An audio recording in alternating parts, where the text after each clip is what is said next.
number of vacant and abandoned apartments and houses all over the city of Macon. We're wondering, what impact does that have on the houses that people are living in? Does it increase the value, lower the value, or does it make a difference? I think probably overall it would have a negative impact. It has a negative impact on the value, has a negative impact on the entire neighborhood. Typically these houses become areas that are infested with crime. They're used for illegal activities. That has a negative impact on overall quality of life.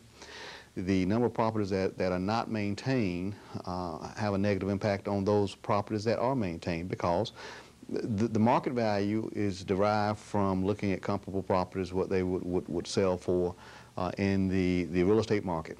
And that's an interaction of buyers and sellers.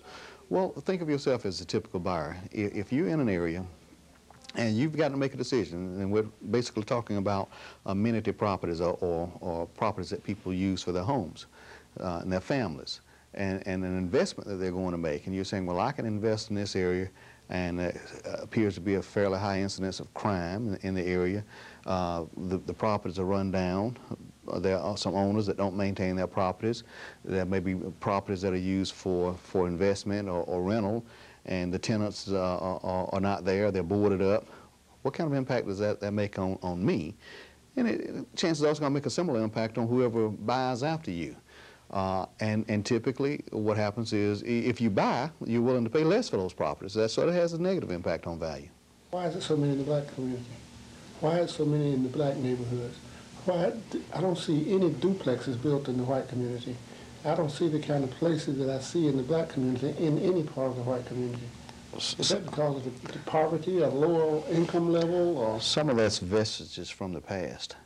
I can remember growing up, and my father built a very nice house on Harris Street, which was a black community over off of Pinehorn Avenue. And I think that house has 1,800 square feet in it. He built it, knew he was a builder. And right next door, they came in and built 2 duplexes. Zoning, I think, has a part on it. In many of these instances, zoning allowed, particularly in some of these minority neighborhoods, for you to basically build whatever you want to build there.